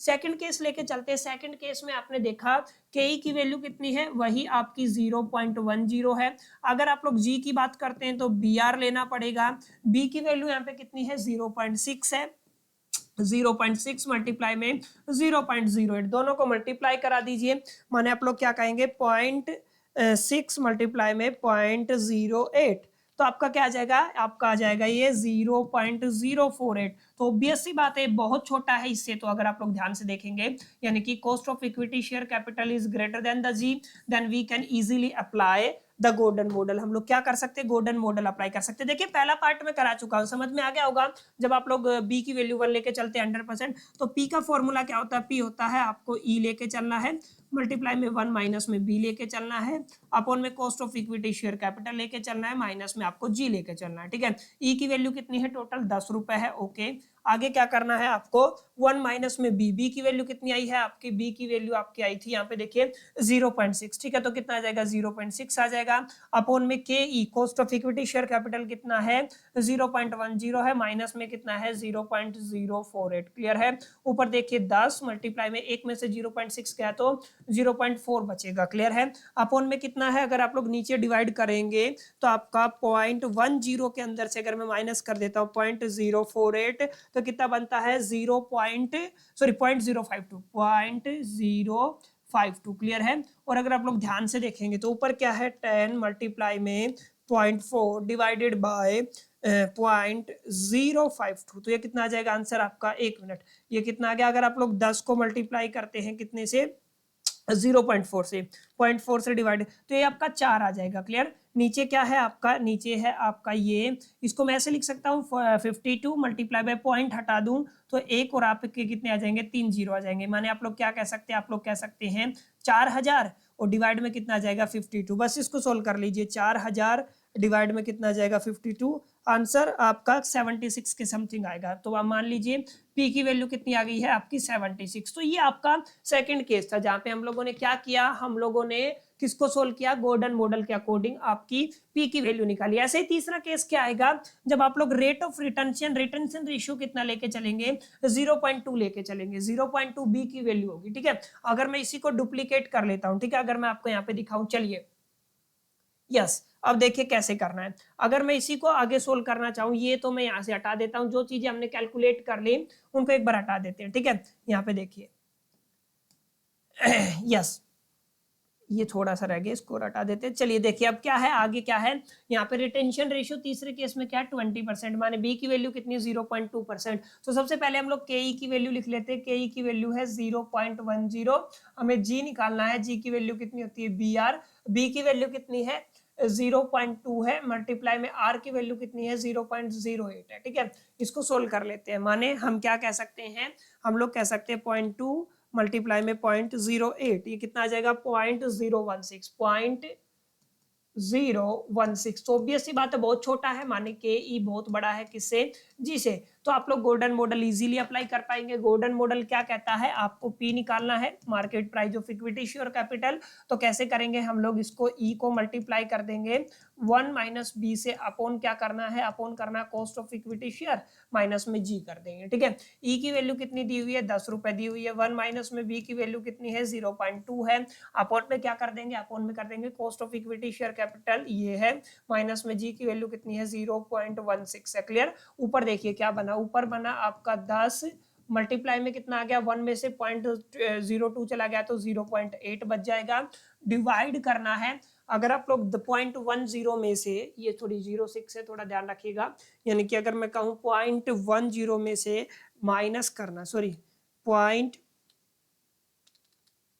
0.10 में से माइनस करना है 0.016, तो बनेगा 0.084। ठीक है, कितना बनेगा 0.084, डेट्स इट। अब इसको कैसे करना देखिए, ऊपर तो अगर 10 से 10 कैंसिल 8 बच जाएगा, और नीचे कितना बचेगा 84। अगर मैं पॉइंट हटाता हूं तो कितना आ जाएगा 1000 ऊपर आ जाएगा। क्लियर, ये थोड़ा आपको ध्यान रखना। ठीक है, कितना आ गया 1000 आ गया, तो मेरे को 8000 को डिवाइड करना है कितने से 84 से, कितना आ जाएगा 95। पी की वैल्यू कितनी आ जाएगी 95। ये देखिए, तो पी की वैल्यू कितनी आ गई आपकी 95 आ गई। पिछले दो केसेस, तीन केसेस में क्या आई थी, यहाँ पे पी की वैल्यू 76 आई थी, यहाँ पे ध्यान से देखिएगा पी की वैल्यू कितनी थी 76 थी, यहाँ पे पी की वैल्यू 0 थी, और अगले केस में पी की वैल्यू कितनी आई है 95 है, बढ़ रही है मतलब। ठीक है ना, तो ऐसे ही आपको क्वेश्चन चेक करना है, क्वेश्चन चेक करके कंडीशन सेटिस्फाई करती है तो आप लोग गॉर्डन मॉडल अप्लाई कर सकते हैं। ठीक है, तो गॉर्डन मॉडल ज्यादा डिफिकल्ट नहीं है, आपको ये थोड़ा ध्यान में रखना है, बस कंडीशन चेक कीजिए, और बहुत बेसिक फॉर्मूला जो मैंने आपको कराया, market price of equity share is equal to the E multiply में 1 माइनस में बी, और डिवाइड में कितना आ जाएगा आपको डिवाइड कर देना है cost of equity share minus में हम लोग क्या करते हैं जी से, या फिर आप लोग बी आर भी कह सकते हैं, माने ई मल्टीप्लाई में 1 माइनस में बी अपॉन में क्या कह सकते हैं कॉस्ट ऑफ इक्विटी शेयर, और माइनस में क्या कह सकते हो बी आर, डेट्स इट। ये वाला फॉर्मूला अगर आपने अप्लाई कर दिया तो आपका आंसर बहुत इजीली आ सकता है। आई होप कि इतनी बातें माय डियर फ्रेंड्स आप सभी को समझ में आ गई होगी, किस तरीके से वोल्टर मॉडल का इंप्लीमेंटेशन होता है, वहां से कैसे आप लोग market price of equity share को कैलकुलेट करते हैं, और किस तरीके से आपको कंडीशन चेक करनी है आपके गॉर्डन मॉडल के लिए, कैसे वहां पे आप लोग फॉर्मूला अप्लाई करके वहां पर आपके इक्विटी शेयर की आप लोग मार्केट प्राइस कैलकुलेट कर पाएंगे। तो दोनों मॉडल काफी पॉपुलर मॉडल हैं, जैसा कि मैंने आपको बताया अक्सर एग्जाम के अंदर क्वेश्चन पूछा जाता है, चाहे वोल्टर मॉडल से क्वेश्चन पूछा जाए, चाहे गॉर्डन मॉडल से क्वेश्चन पूछा जाए। अब सबसे ज्यादा जिसकी प्रोबेबिलिटी है, चांसेस है, संभावना है, वो आपके एमएम अप्रोच की बनने वाली है, माने आप लोग जिसको मोदी और मिलर भी शॉर्ट फॉर्म में बोल सकते हो, आगे मैं बताऊंगा इसका क्या मतलब होता है। यहाँ पर एमएम अप्रोच का भी इस्तेमाल किया जाता है, और एक अक्सर एमएम अप्रोच के ऊपर एक सवाल आता ही आता है, ऐसे में एमएम अप्रोच के सारे कॉन्सेप्ट को क्लियर करना हम सबके लिए काफी इंपॉर्टेंट हो जाता है। तो अभी का हमारा जो टॉपिक ऑफ डिस्कशन रहेगा वो एमएम अप्रोच को लेकर के रहेगा। देखिए, एमएम अप्रोच के फॉर्मूले को हम लोग अंडरस्टैंड करें, एमएम अप्रोच की कुछ कंडीशंस को, कंक्लूजन को हम लोगों को समझना पड़ेगा। देखिए, अगर आप लोग ध्यान से देखेंगे, आप लोग दोनों पीस से पहले वाले जो दोनों मॉडल हम लोगों ने पढ़े, वोल्टर की बात कर लीजिए चाहे गॉर्डन की बात कर लीजिए, दोनों सेम कॉन्सेप्ट को लेके चल रहे थे, लेकिन यहाँ पे कुछ थोड़ा सा अलग सिस्टम इन लोगों ने बैठाया। जैसे सबसे पहले तो ध्यान रखिएगा, एम का मतलब होता है मोदी गिलानी, और एम का मतलब होता है मिलर, दो अलग अलग प्रोफेसर जिन्होंने एक मॉडल पे काम किया, कुछ अजम्पशन को फंडामेंटल मान करके एक रिजल्ट प्रेजेंट किया, और इन दोनों ने बोल दिया एमएम अप्रोच से क्या रिजल्ट निकल के आया। एमएम अप्रोच से रिजल्ट निकल के आया कि इन्होंने आर्ग्यू किया है कि जो मार्केट प्राइस है, जिसको आप लोग पी बोलते हो, अभी कैलकुलेट किया ना,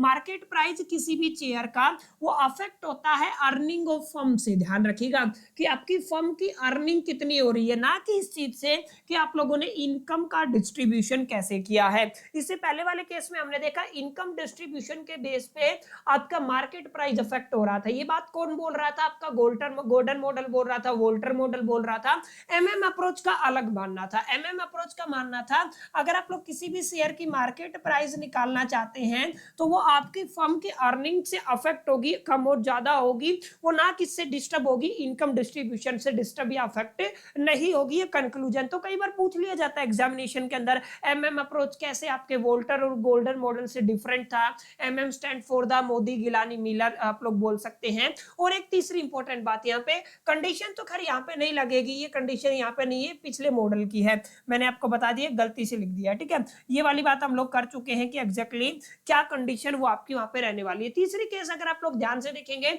कई बार एग्जामिनर एडिशनल क्वेश्चन पूछ लेता है। आपको क्या गिवन होगा, आपको आउटस्टैंडिंग शेयर गिवन होगा, आपको एक पर्टिकुलर इन्वेस्टमेंट गिवन होगा, और आपसे पूछेगा कि आप लोग बताइए एक्सपेक्टेड कितने न्यू शेयर हमें इश्यू करने हैं। इस पर मैं बात में आऊंगा, पहले हम लोग समझ लेते हैं एमएम अप्रोच को। अगर आप लोग अप्लाई करना चाहते हैं माय डियर फ्रेंड्स, तो एमएम अप्रोच के केस में हमें एक फॉर्मूला अप्लाई करना होता होता है। एमएम अप्रोच का क्या फॉर्मूला होता है, जरा गौर से देखिएगा इस चीज को। ये कहता है कि आपको क्या निकालना है, आपको P0 निकालना है, जिसके लिए आपको डिविडेंड 1 लेना है, प्लस में आपको P1 लेना है, आपको डिवाइड कर देना है 1 प्लस में cost of equity share capital से। That's it. ये किसका फॉर्मूला है, this is the formula given by the MM approach. ये किसने दिया, एमएम अप्रोच ने दिया। क्या बताया कि आपको P0 निकालना है। P0 का मतलब होता है present market price of share. क्या बोलेंगे आप लोग, P0 का मतलब क्या है, यहाँ पे मैं लिख रहा हूं, ध्यान से देखिएगा। P0 का मतलब क्या है, P0 का मतलब है आपका present market price of share. आपके शेयर का प्रेजेंट मार्केट प्राइस क्या है, ये किससे रिप्रेजेंट किया जाता है, P0 से रिप्रेजेंट किया जाता है। KE का मतलब होता है आपका cost of equity share capital. क्या याद रखना है आपको, KE का मतलब क्या होता है, cost of equity share capital. अब यहाँ पे 1 करके दो टर्म्स आपको दिख रही है। पहली टर्म क्या है आपकी, पहला आपको D दिख रहा है। अगर D होता तो ये डायरेक्ट क्या हो जाता है आपका, डिविडेंड हो जाता है। क्लियर है, क्या हो जाता है आपका, डिविडेंड हो जाता है। लेकिन जब आप लोग D1 लिखते हो ना, इसका मतलब ये एक्सपेक्टेड डिविडेंड है। याद रखिएगा, ये क्या है आपका expected dividend. Expected dividend at the end of the year first, यानी कि पहले साल के एंड में हम क्या डिविडेंड एक्सपेक्ट करके चल रहे हैं, this is called the D1। इसको क्या बोलते हो, D1 बोलते हो। ऐसे ही आपके शेयर की एक्सपेक्टेड प्राइस, ठीक है, तो आप लोग क्या कहेंगे, यहाँ पे आप लोग कहेंगे this is the expected price of share at the end of the first year. Clear है, तो आपके शेयर की एक्सपेक्टेड प्राइस क्या रहेगी, P1, और आपका एक्सपेक्टेड डिविडेंड क्या रहेगा, D1। P0 का मतलब क्या है, present value, present market price of the share, और KE का मतलब क्या होता है, cost of equity share capital. और ये फॉर्मूला कहां से आया, ये एमएम अप्रोच से आया। आपको याद रखना है ये कहां से आया है, आपकी एमएम अप्रोच से आया है। और अगर आपसे क्वेश्चन अक्सर एग्जाम के अंदर पूछा जाता है, एमएम अप्रोच को अप्लाई करके आपको बताना है कि यहाँ पे आपका present market price of share क्या रहने वाला है, या मोस्ट प्रोबेबली वो ये पूछेगा P1 की वैल्यू निकालिए, एक्सपेक्टेड प्राइस की वैल्यू निकालिए। ठीक है, और एक इंपॉर्टेंट बात, कई बार क्या पूछ लेगा, आउटस्टैंडिंग शेयर आपको गिवन होंगे और आपसे पूछ लेगा और कितने नए शेयर हमें इशू करने पड़ेंगे एक पर्टिकुलर इन्वेस्टमेंट, एक फंड डालने के लिए। क्लियर, तो ये क्या है, ये आपका रिजल्ट है, मेन एक्सपेक्ट है किसका, एमएम अप्रोच को लेकर के, कि एमएम अप्रोच का पूरा क्या फंडा रहने वाला है। क्लियर, तो आई होप की चीजें आपको यहां तक क्लियर रही होंगी, चीजें आपको यहां तक समझ में आई होगी। क्या बातें बताई मैंने, कैसे आपका एमएम अप्रोच डिफरेंट है आपका वोल्टर और गोल्डन मॉडल से।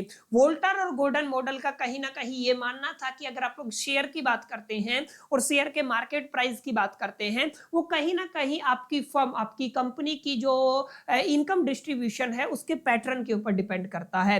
लेकिन एमएम अप्रोच ने क्या कहा, आपका जो मार्केट प्राइस है किसी भी शेयर का, वो आपकी अर्निंग ऑफ फर्म के ऊपर डिपेंड करेगा, ना कि इनकम डिस्ट्रीब्यूशन के ऊपर डिपेंड करेगा। एम और M stand for the Modigliani and the Miller, these are two different या फिर टू सेपरेट प्रोफेसर जिन्होंने कंबाइन करके इस मॉडल को प्रेजेंट किया है। जैसे आप लोग साइंस में पढ़ते हो, अलग अलग मॉडल आप लोगों ने पढ़े होंगे, अलग अलग थ्योरी आप लोगों ने पढ़ी होगी। ठीक है ना, जैसे अगर आप लोग एटॉमिक पे चले जाते हो तो फिजिक्स में आप सभी, खैर आप सभी को तो क्या ही फिजिक्स का पता होगा क्योंकि आप लोग कॉमर्स के बच्चे हो। तो आज ये देखिए, यहाँ पे कोई अगर साइंस वाला बच्चा है तो उसको पता होगा। ठीक है ना, अलग अलग थ्योरियां आपकी आती हैं, अलग अलग हाइपोथेसिस आती हैं, तो अलग अलग चीजें फिजिक्स के अंदर आती हैं, वो समझ पाएंगे इस चीज को। ठीक है, और यहाँ पे अगर आपको शेयर इशू करने हैं तो यहाँ पे ये फॉर्मूला अप्लाई करना है। क्या, आपको एम का मतलब नंबर ऑफ शेयर्स हमें जो इशू करने हैं। P1 का मतलब क्या होता है, P1 का मतलब होता है बच्चा हमारा आपका जो एक्सपेक्टेड प्राइस जो निकाला आपने वो। आई का मतलब होता है इन्वेस्टमेंट, और P क्या होता है एक्सपेक्टेड प्राइस, आई का मतलब क्या होता है इन्वेस्टमेंट, एन का मतलब होता है आउटस्टैंडिंग शेयर। ये सब चीजें क्वेश्चन के अंदर गिवन होती है। जब हम क्वेश्चन को अप्रोच करेंगे तो आपको चीजें समझ में आएंगी। चलिए एक क्वेश्चन ले लेते हैं ताकि चीजें आपको बेटर वे में क्लियर हो सके। ये आपका क्वेश्चन है, बहुत पॉपुलर क्वेश्चन है, अक्सर एग्जाम के अंदर ऐसे क्वेश्चन पूछे जाते हैं, सिर्फ डिजिट ऊपर नीचे होती है, क्वेश्चन सेम रहता है, तो इसको आप लोग जरूर कंसीडरेशन में रखिएगा। देखिए क्या दिया हुआ है आपको, टेक्सट्रोल लिमिटेड करके कोई कंपनी है जिसके अंदर 80,000 आपके आउटस्टैंडिंग शेयर्स है। देखिए मैंने अभी अभी आपको क्लियर किया था कि अगर आपको गिवन हो, क्या गिवन हो, आपको आउटस्टैंडिंग शेयर्स गिवन हो, अभी क्लियर किया था ना मैंने आपको, क्या है आपका आउटस्टैंडिंग शेयर्स। तो मैंने बताया था इसका मतलब होता है एन की वैल्यू है और कितने हैं आउटस्टैंडिंग शेयर्स आपके 8000 हैं। आगे देखिए क्या है, the current market price of these shares is 15 रुपए। करंट मार्केट प्राइस माने आप लोग पी नोट की बात कर रहे हैं, कितने रुपए रखा हुआ है, 15 रुपए रखा हुआ। आगे देखिए the company expected net profit, profit की बात हो रही है, कितना प्रॉफिट है हमारे पास आपका टोटल 4 लाख रुपए। तो अगर मैं प्रॉफिट की बात करूं, ध्यान रखिएगा किसकी बात कर रहे हैं, प्रॉफिट की, जिसको आप लोग ई बोलते हैं, तो अमाउंट कितना है आपका 4 लाख है। याद रखना है सारा डेटा आपको गिवन है, ठीक है। And the year at it belong to the risk class for which the appropriate capitalization rate. Capitalization rate का मतलब क्या होता है, आपका cost of equity share capital, ठीक है। क्या होता है, cost of equity share capital 20% है, 20% का मतलब आप लोग 0.2 ले सकते हैं, ठीक है, 100 से डिवाइड कर देंगे। आगे क्या दिया हुआ है, the company is consider dividend 2 पर शेयर, कितना है डिविडेंड दिया हुआ है 2 रुपए पर शेयर। क्लियर है, आपको डिविडेंड कितना दिया हुआ है 2 रुपए दिया हुआ है। आपको पहले क्वेश्चन के अंदर पूछा क्या गया है, what will be the price of A share at the end of the year if the dividend is paid. Dividend क्या हो गया, पे हो गया, और एक में डिविडेंड पे नहीं हुआ है, और हमें कौन सा एमएम मॉडल यूज करना है। देखिए क्वेश्चन बिल्कुल सिंपल है, क्या कह रहा है, डिविडेंड या तो आप लोग पे करेंगे, तो अगर आपने पे कर दिया तो आपकी D1 की वैल्यू कितनी हो जाएगी, 2 हो जाएगी। अगर आपने नोट पे किया, ठीक है ना, नोट पे, तो आपकी D1 की वैल्यू कितनी हो जाएगी, आपकी 0 हो जाएगी। बस आपने पे ही नहीं किया तो ऑब्वियस सी बात है डी की वैल्यू कितनी हो जाएगी, 0 हो जाएगी। यहाँ पे क्या निकालना है आपको, प्राइस निकालना है। कैसे निकालते हैं, सिंपल सा फॉर्मूला है, अभी अभी हम लोगों ने किया, P0 is equal to the, आप लोगों को क्या करना है, आपको करना है D1 प्लस में फिर क्या लेना है P1, और आपको डिवाइड कर देना है 1 प्लस में cost of equity share capital से। अगर आपने डिविडेंड पे कर दिया, पहला केस अगर मैं लेके चलता हूं, तो डिविडेंड की वैल्यू कितनी है D1, आपको P1 की वैल्यू निकालनी है 1 प्लस में cost of equity share capital कितना है 0.2 है, और P0 मार्केट प्राइस कितनी दे रखी है, अगर आप लोग ध्यान से देखेंगे तो 15 रुपए है। तो आप लोग कितना लिखेंगे, 15 is equal to the 2 plus में P1 अपॉन में ये हो जाएगा 1.2, ठीक है। अगर आप लोग ऐड करेंगे तो कितना हो जाएगा, 1.2 हो जाएगा। अगर मैं यहाँ से P1 की वैल्यू निकालना चाहूँ तो वही आपका 15 मल्टीप्लाई में 1.2, और आपका कितना हो जाएगा, अगर आप लोग ध्यान से देखेंगे, और माइनस में 2 हो जाएगा, प्लस वाली डिजिट इधर आएगी तो माइनस हो जाएगी। P1 इज इक्वल टू 15, 1.2 को क्या लिखा जा सकता है, 12/10 लिख दो, पॉइंट हटा करके -2 कर देंगे। अगर 5 से काटते हैं तो कितना हो जाएगा, अगर आप लोग देखेंगे शायद आई थिंक 180 बनना चाहिए, यानी कि 15 मल्टीप्लाई में 12 180, तो 18 आ जाएगा। कितना आ जाएगा, 18 माइनस 2 बराबर कितना आ जाएगा, 16। याद रखिएगा मार्केट एक्सपेक्टेड प्राइस कितना है आपका 16 है, अगर आपने डिविडेंड पे किया है, ठीक है। अगर आपने क्या किया है, डिविडेंड पे किया है, ठीक है। अगर आपने डिविडेंड पे नहीं किया है तो डी की वैल्यू कितनी आ जाएगी, आपकी 0 आ जाएगी। और अगर आपकी डी की वैल्यू 0 आई तो 2 की जगह कितना आ जाएगा, 0 आ जाएगा। देखिए मैं करके दिखा देता हूं ताकि चीजें आपको क्लियर हो जाए। फॉर्मूला क्या कहता है, फॉर्मूला कहता है P0 is equal to the D1 plus में P1 अपॉन में कितना है 1 प्लस में cost of equity share capital. अब P0 की वैल्यू तो आपकी 15 है, डिविडेंड आपका 0 है, तो ऊपर क्या रह गया, केवल P रह गया, नीचे क्या है आपका 1.2 है, यानी कि P1 is equal to the 15 multiply by 1.2, यानी कि आप क्या कहेंगे 15 मल्टीप्लाई बाय 18 आ जाएगा। कितना आ जाएगा, 18। ये किसकी वैल्यू है, P की, इसको सोल्व करेंगे तो कितना आ गया 18, ठीक है, P1 की वैल्यू, ठीक है ना, किसकी वैल्यू है, P1 की। तो यहाँ पे कितना वैल्यू आया, 18, अगर आपने डिविडेंड पे नहीं किया है, और अगर आपने डिविडेंड पे किया है तो कितना आया है, 16 आया है, ठीक है। तो आपको क्या था, दोनों निकालने थे, तो सिंपल हो गया, एमएम अप्रोच आपने अप्लाई किया और फॉर्मूला लगा दिया। लेकिन यहाँ पे कई बार क्या होता है, यहाँ पे एक क्वेश्चन पूछा गया है, हाउ मेनी न्यू शेयर्स, देखो आ गया ना, आपको क्या निकालना है, how many new shares. New share का मतलब आपको एम की वैल्यू निकालनी है, जो मैंने बताया था, ठीक है। Must be issue to the dividend is paid, आपको कौन सा केस लेना है, डिविडेंड आपने पे किया है, माने आपको जो P1 की वैल्यू लेनी है वो 16 वाली लेनी है, ठीक है। अब आगे देखिए, आपको अगर फंड की जरूरत है, मैं मान लेता हूँ 60,000 की जगह कितना है, ये 6 लाख है, ठीक है। तो क्वेश्चन क्या कहता है, क्वेश्चन में अब की बार थोड़ी तब्दीली हो गई है, सेकंड पार्ट बहुत इंपॉर्टेंट है, जरूर इसको ध्यान से करिएगा। क्या बोल रहा है क्वेश्चन, क्वेश्चन ये बोल रहा है कि आपको बताने हैं नए कितने शेयर हमें इशू करने पड़ेंगे, एम की वैल्यू निकालनी है, और हमें इन्वेस्टमेंट कितनी करनी है, 60,000 नहीं है, मैं एक बार 6 लाख ले लेता हूं, कितनी ले लेता हूं, 6 लाख। हमें न्यू इन्वेस्टमेंट कितनी करनी है, 6 लाख करनी है, क्लियर। अब बात समझ में आई आपको? नंबर ऑफ शेयर्स कितने इश्यू करने हैं एम, और मैं मान लेता हूं, ठीक है ना, इन्वेस्टमेंट कितनी है 6 लाख है, और हमें केस कौन सा लेना है, डिविडेंड इज पेड। अगर डिविडेंड इज पेड है तो P1 की वैल्यू कितनी है, ये आपकी 16, अभी कैलकुलेट किया। ये डिविडेंड पेड वाला केस है, ये डिविडेंड इज नॉट पेड वाला केस है, ठीक है। फॉर्मूला क्या कहता है, अभी मैंने आपको सिखाया था, अगर आपको नंबर ऑफ शेयर्स निकालने हैं तो m multiply by P1 is equal to the E minus में I माइनस में N मल्टीप्लाई में D1। यही तो फॉर्मूला हमने किया था ना। अब यहाँ पे देखिएगा m हमें निकालना है, P1 की वैल्यू 16 है, और अगर आप लोग ध्यान से देखेंगे आपका अर्निंग कितना है 4 लाख है, क्वेश्चन में शुरू में ही दे दिया था, मैंने लिख भी रखा बोर्ड पे, ठीक है।